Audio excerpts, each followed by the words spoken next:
Javier el Halcón Solís era el tipo de hombre que comandaba una sala más con su silencio que con sus palabras.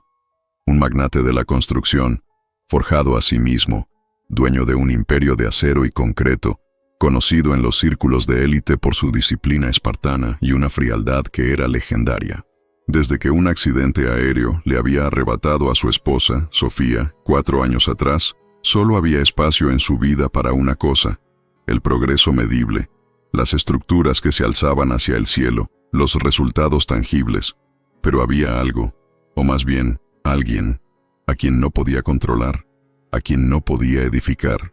Mateo, su único hijo, de 6 años, diagnosticado con un trastorno del espectro autista nivel 2, Mateo vivía en una fortaleza sensorial. Era hipersensible a los ruidos urbanos, al roce de telas desconocidas, y se enfrentaba a una dificultad abismal para comunicarse. En los últimos 2 años, Mateo había visto pasar por su vida a más de 7 cuidadoras especializadas, 5 de los mejores terapeutas del país y 2 colegios de pedagogía avanzada.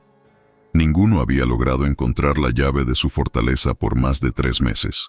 Aquella mañana, la 7ª cuidadora, una psicóloga con credenciales impecables, salió de la mansión dando un portazo. Sus ojos estaban enrojecidos por la impotencia y sus palabras de despedida fueron un misil directo al blindaje de Javier. Él necesita a alguien que lo vea como un niño, no como un proyecto fallido. Y usted, señor Solís, parece que ni siquiera ve al hijo que tiene. Javier simplemente inhaló profundamente, su rostro una máscara de granito. No respondió. No era un hombre que traficara con juicios emocionales, menos aún sobre problemas para los que no tenía un plano o una solución. Sin otra opción, y con una junta directiva que no podía posponer, tomó a Mateo de la mano y lo llevó consigo a la sede de su imperio. El niño entró en la opulenta oficina de la presidencia, un espacio de cristal y mármol con vistas a toda la ciudad. Llevaba puestos sus auriculares aislantes de ruido, su armadura contra la cacofonía del mundo, y en sus manos aferraba con una fuerza desproporcionada un pequeño muñeco de Triceratops, un dinosaurio herbívoro que era su ancla en la realidad. Javier intentó sumergirse en sus informes, en sus proyecciones, pero en menos de media hora, en un parpadeo de distracción, Mateo había desaparecido de la oficina sin que nadie, en ese piso de ejecutivos ocupados, se percatara. Y fue así como el caos se convirtió en el arquitecto de un encuentro predestinado. ¿Crees que los encuentros más importantes de nuestra vida ocurren por casualidad? En la planta baja del imponente rascacielos corporativo, en un universo paralelo hecho de pasillos de servicio, olor a cera para pisos y un silencio funcional, se encontraba Isabel. A sus 22 años, con su piel trigueña y sus ojos color miel, grandes y observadores, vestía el uniforme azul de la empresa de mantenimiento. Su rostro reflejaba un cansancio que parecía más antiguo que su edad, pero sus movimientos tenían una gentileza innata. Su vida era una lucha constante. Había salido de un sistema de acogida al cumplir la mayoría de edad, y ahora trabajaba en 2 empleos para mantener a su hermana menor, quien la esperaba en su pequeño apartamento alquilado. Limpiaba ese edificio de lujo donde era invisible, una sombra que pulía el éxito de otros sin que nadie supiera su nombre, hasta que escuchó el ligero sonido de un juguete de plástico al caer al suelo. Cuando se giró, lo vio. Mateo estaba sentado en un rincón, junto a una enorme maceta de diseño. Su Triceratops yacía a su lado, y sus ojos estaban fijos en el patrón de luces del techo, como si descifrara un código secreto. No parecía asustado, sino completamente absorto en su propio mundo. Isabel se acercó con la lentitud y el sigilo de quien no quiere asustar a una criatura del bosque. No hizo ruido. Se agachó a una distancia respetuosa. «Hola», susurró, su voz suave como el terciopelo. «¿Se te ha perdido algo?» Mateo no respondió con palabras, pero tampoco huyó ni se encogió, como solía hacer ante la proximidad de extraños. Simplemente la miró por un instante, un vistazo rápido, y luego volvió su atención a las luces. Isabel, en lugar de insistir o invadir su espacio, hizo algo inesperado. Se sentó en el suelo, a unos metros de él, y de su bolsillo sacó un pequeño amuleto que siempre llevaba consigo, una pequeña tortuga de madera tallada. A mi amiga la tortuga también le dan un poco de miedo los lugares muy altos y ruidosos, dijo ella, hablándole al objeto en su mano. Pero me ha dicho que le encantan los dinosaurios, sobre todo los que comen plantas como ella. Con un movimiento suave, deslizó la tortuga por el suelo de mármol pulido. Un ofrecimiento de paz. Un puente entre dos almas solitarias. Mateo observó la tortuga de madera deslizarse hasta detenerse cerca de su pie. Dudó un momento, sus pequeños dedos jugueteando con la cola de su triceratops. Luego, extendió la mano y recogió la tortuga con una delicadeza sorprendente. La examinó de cerca, la acercó a su dinosaurio, como si los presentara. Y entonces, un milagro casi imperceptible ocurrió.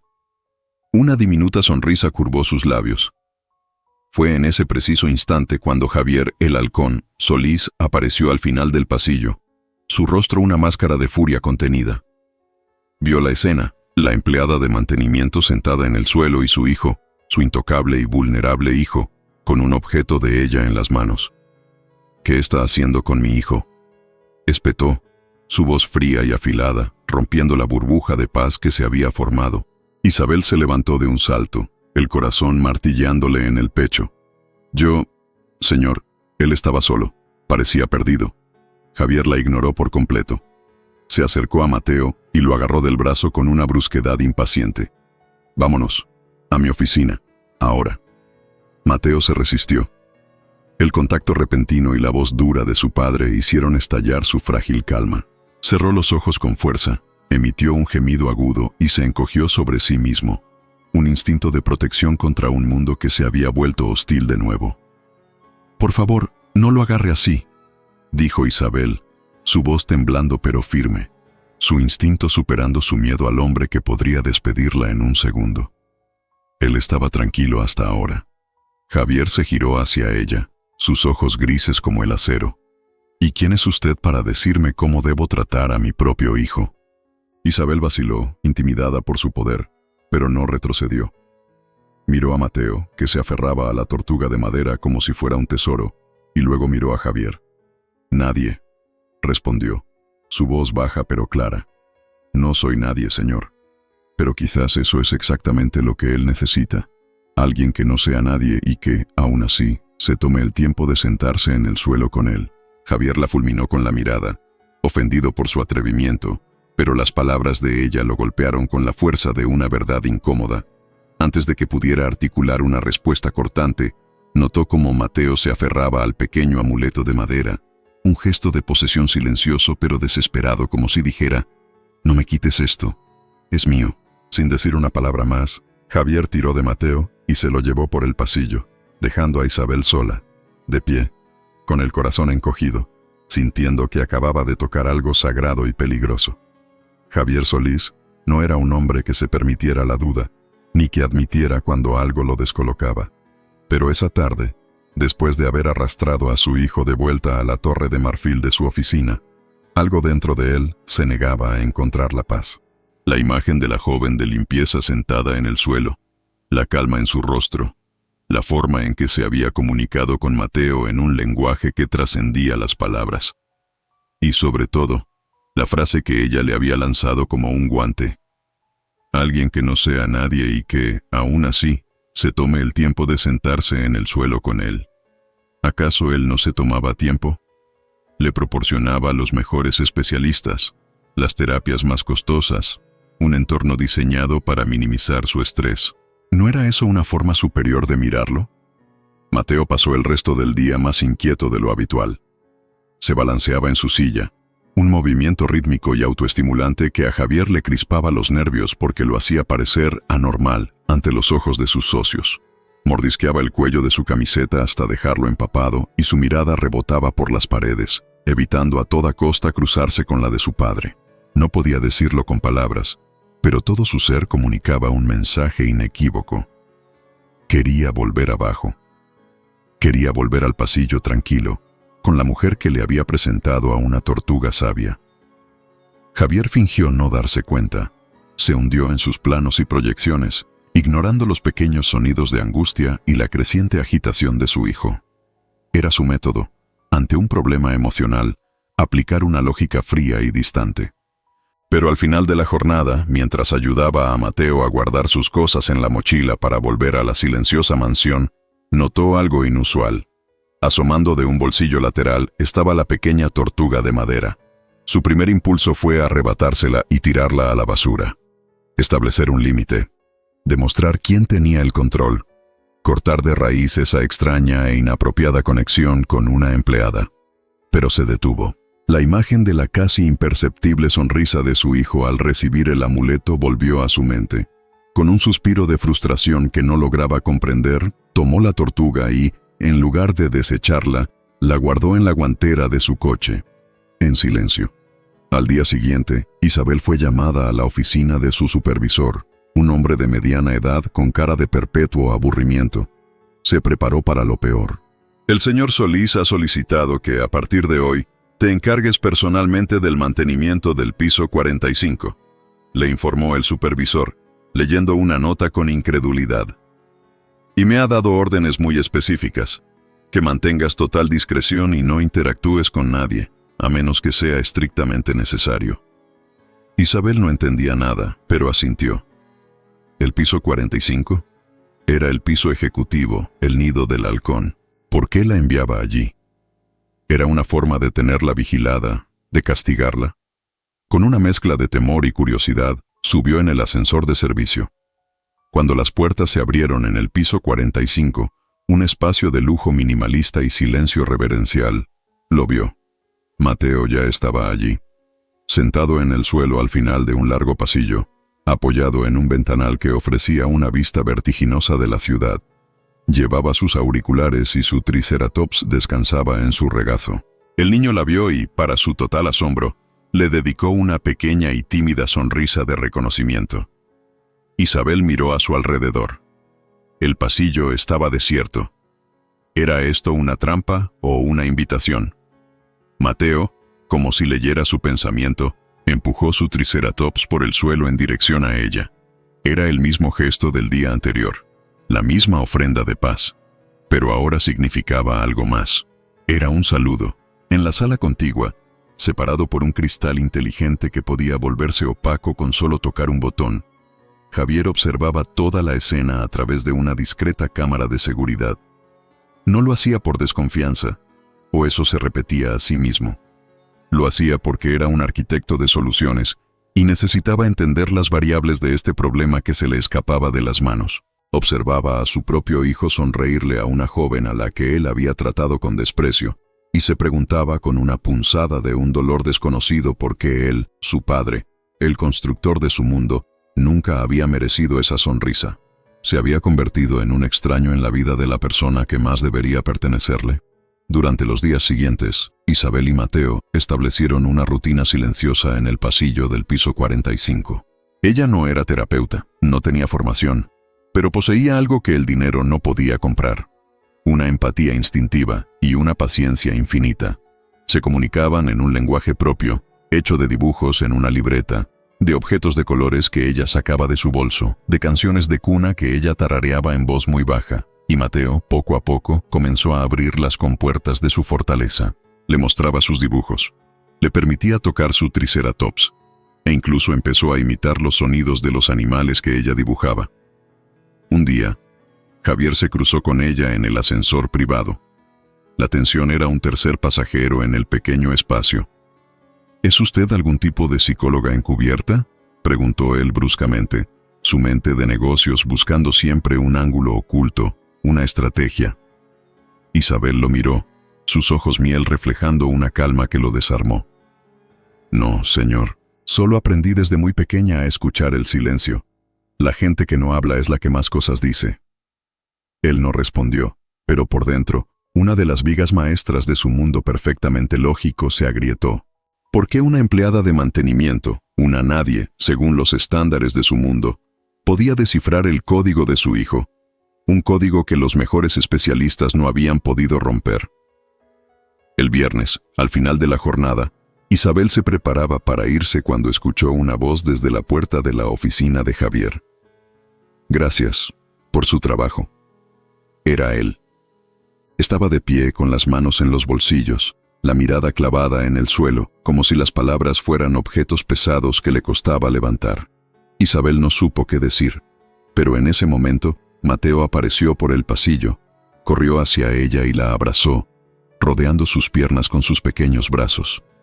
Fue la primera vez que Javier veía a su hijo iniciar un abrazo espontáneo, la primera vez que veía a Mateo buscar activamente el contacto físico en lugar de rehuirlo. Y en ese instante, el magnate de la construcción, el hombre de los resultados, se sintió demolido por dentro. La imagen de su hijo abrazando a la joven empleada fue un informe más claro y contundente que cualquier evaluación psicométrica. Era la prueba irrefutable de que había estado buscando la llave de la felicidad de su hijo en las cajas fuertes equivocadas. La semana siguiente marcó una transformación silenciosa pero radical en la dinámica del piso 45. Lo que había comenzado como un experimento clandestino de Javier se convirtió en una rutina aceptada, aunque nunca verbalizada. Cada mañana, Isabel subía al piso ejecutivo, mientras realizaba sus tareas de limpieza con una eficiencia que le permitía pasar desapercibida para el resto del personal. Dedicaba largos intervalos a Mateo. Ya no era un encuentro fortuito en el pasillo. Javier, sin dar explicaciones a nadie, había hecho colocar una alfombra de juegos y unos cojines de colores vivos en un rincón luminoso de la amplia recepción, creando un santuario improvisado para ellos. Isabel no tenía un título oficial más allá del de personal de mantenimiento, pero su rol se había redefinido por completo. Se había convertido en el puente de Mateo hacia el mundo exterior, la intérprete de sus silencios, la arquitecta de sus sonrisas. Y a través de ella, el niño comenzó a florecer de maneras que dejaban a Javier perplejo y conmovido. Empezó a comer mejor, aceptando con curiosidad texturas y sabores que antes le provocaban crisis. Sus noches se volvieron más serenas. Los terrores nocturnos que lo hacían despertar gritando disminuyeron hasta casi desaparecer. E incluso comenzó a expresarse de formas más complejas, creando pequeñas historias con sus dibujos. Un triceratops y una tortuga que viajaban a la luna. Un niño y una joven que construían un castillo de bloques de colores. David, por su parte, se encontró anclado a su oficina de una forma nueva. Inventaba excusas para no viajar. Delegaba reuniones importantes que antes habría liderado personalmente. No era por una sobrecarga de trabajo, sino porque un nuevo tipo de proyecto acaparaba su atención. Se sentaba en su despacho, con la puerta de cristal entreabierta, y escuchaba los susurros de Isabel, las risas ahogadas de Mateo.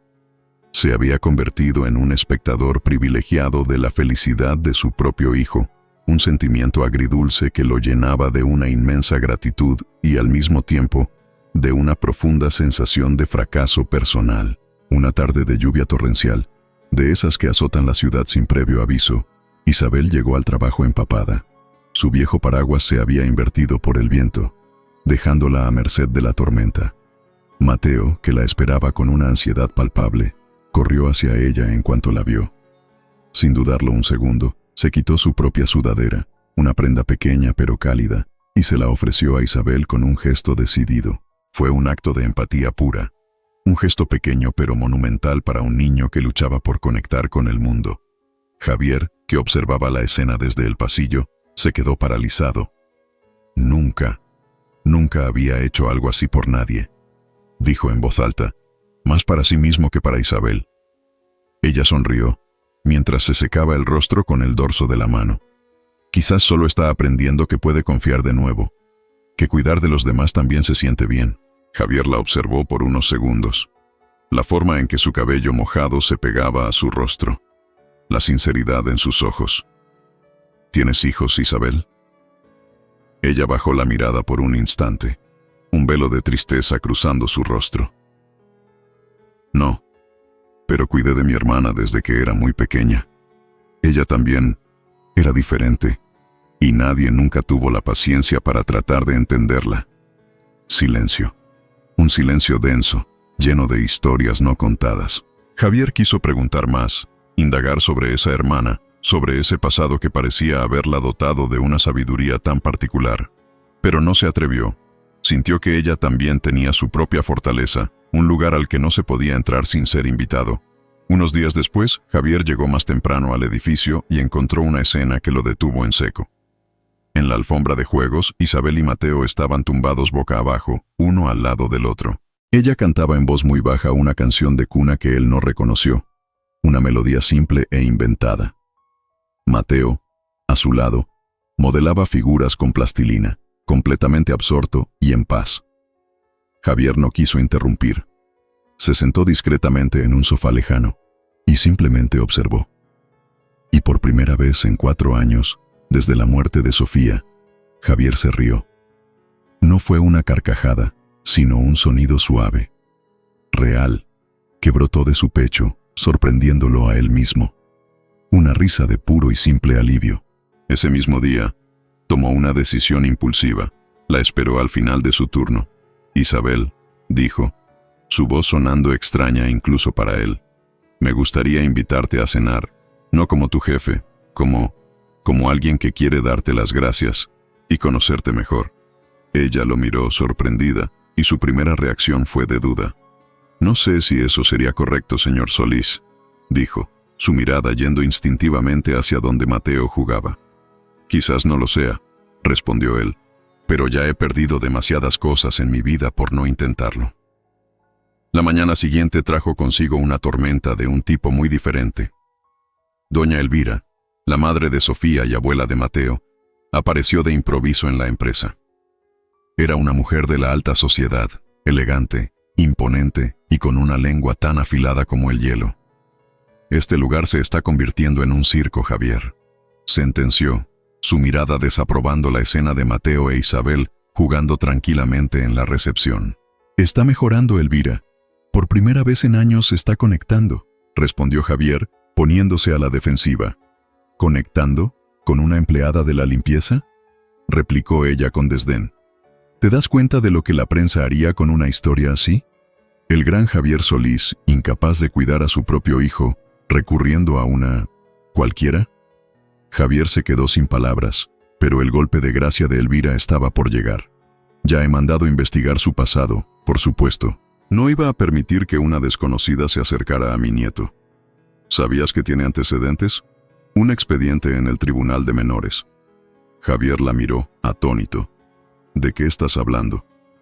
Aparentemente, cuando tenía 15 años, fue detenida por un hurto menor en una tienda. Abandonó los estudios poco después. Un magnífico ejemplo para tu hijo, ¿no te parece? Isabel, que pasaba por el pasillo en ese momento, escuchó parte de la conversación. Se detuvo, oculta, y sintió que el suelo se abría bajo sus pies. Había pasado toda su vida huyendo de ese error, de esa mancha en su pasado. Y ahora, ese fantasma había vuelto para destruir el único lugar donde finalmente se había sentido vista, donde finalmente sentía que pertenecía. Esa noche, Isabel no durmió. Las palabras de Elvira resonaban en su cabeza como un martillo. Sabía que la conversación entre Javier y su suegra tenía un único objetivo. Ella, y aunque él pudiera decir que no le importaba, una parte del mundo de Javier, el mundo de las apariencias y los legados impecables, sí que se preocuparía. Lo había visto en los ojos de Elvira. ¿Crees que te aceptarán a su lado? Eres la empleada de limpieza, una mancha en su pasado, y el mundo siempre pisa las manchas. Al día siguiente, antes de que nadie llegara, Isabel subió al piso 45. Dejó su uniforme gris, perfectamente doblado, sobre la alfombra de juegos. Encima, colocó su tarjeta de identificación, y junto a ella, la pequeña tortuga de madera. En una nota, escribió con letra temblorosa: «Gracias por la confianza, pero lo mejor para ustedes no soy yo. Cuide mucho a Mateo». Y se fue en silencio, desapareciendo de sus vidas tan discretamente como había entrado. Javier llegó tarde ese día. Encontró la nota, el uniforme, la tortuga, y encontró a Mateo esperando en la sala. Cuando el niño se dio cuenta de que Isabel no vendría, la frágil paz que habían construido se hizo añicos. Mateo tuvo una de sus peores crisis.